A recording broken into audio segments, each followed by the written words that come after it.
Akasekho emhlabeni uma kade ebona umlingisi onohlonze uDon Mlangeni Nawa ushone namhlanje eseneminyaka engu-66. Ngokusho kwesitatimende esishicilelwe ekhasini lenkundla yakhe yezokuxhumana, uBradon ushone ekuseni namhlanje. Imbangela yokushona kwakhe ibingakadalulwa.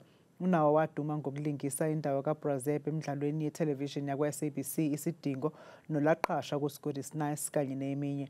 Umndeni unxuse ukuba unikwe ithuba lokuzila. Imininingwane ngenkonzo yesikhumbuzo sakhe neyomngcwabo izodedelwa maduze nje.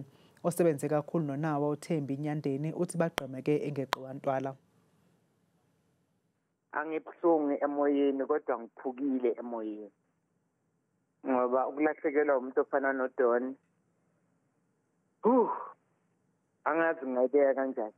Ube yiphila, ube yi-anchor, ube ubaba, ube umngane, ube yimento yabantu abaningi.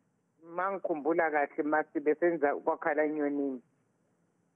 Yilapho khona bekejabulisa wonke umuntu, bekethi makefikile kubonakala ukuthi ufikile. Emndenini wakhe siyabonga ukuthi simazile, nabo balahlekelwe kodwa-ke abalahlekelwe ngoba bamazi kangcono kunathi sonke lapha ngaphandle.